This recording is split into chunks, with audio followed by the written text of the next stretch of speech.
শীতের দিনে শোল মাছের স্বাদ দ্বিগুণ বেড়ে যায়। তার সাথে যদি হয় কোনো সবজি দিয়ে রান্না করা, তাহলে তো আর কোনো কথাই নেই।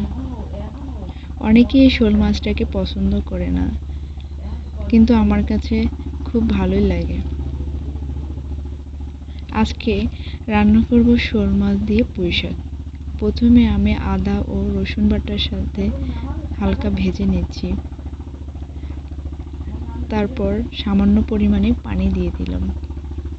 এই পানির সাথে পেঁয়াজ ও রসুন বাটা ভালো করে মিক্স করে নিচ্ছি। নেড়েচেড়ে ভালো করে মিক্স করে নেওয়ার পর আমি এতে দিয়ে দিব সামান্য পরিমাণে হলুদ গুঁড়ো।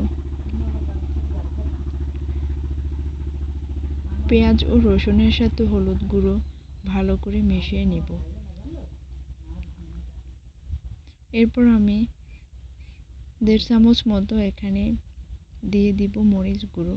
আমি একটু মরিচ গুঁড়ো বেশি নিচ্ছি, কারণ মরিচ গুঁড়ো ঝাল হলে তরকারির স্বাদ একটু অন্য রকমের আসে।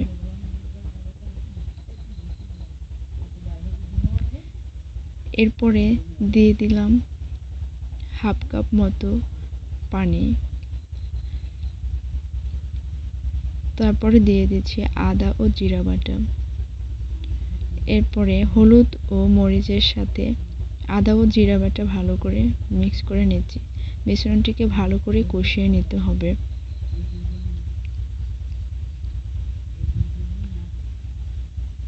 এরপরে আমি এর সাথে অ্যাড করে নিব লবণ। সামান্য পরিমাণে লবণ দিয়ে দিলাম।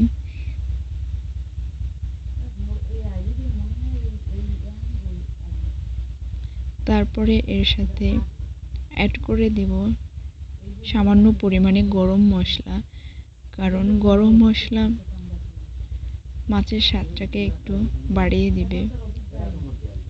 সামান্য পরিমাণে গরম মশলা দিয়ে দিলাম।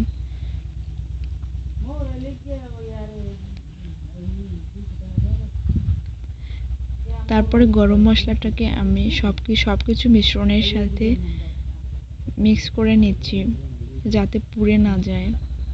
এরপরে আমি দিয়ে দিলাম গরম পানি, সামান্য কুসুম গরম পানি।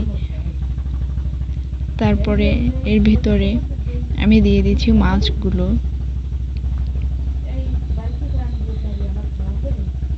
এরপরে পানিতে 2 মিনিট মতো মাছগুলো আমি নেড়েচেড়ে রান্না করে নিব। মাছের উপর থেকে পানিতে বলক উঠে গেলে আমি এর সাথে দিয়ে দিব পুঁই শাকগুলো।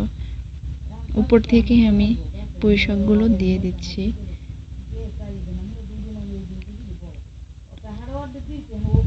শাকগুলো ভালো করে দিয়ে মাছের সাথে নেড়েচেড়ে ভালো করে মিশিয়ে আমি 5 মিনিট মতো এখানে রান্না করব।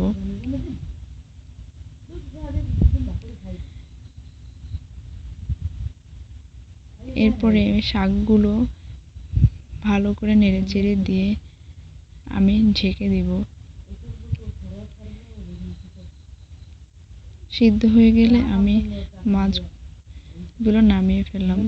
ফাইনালি রান্না হয়ে গেল শোল মাছের রেসিপি।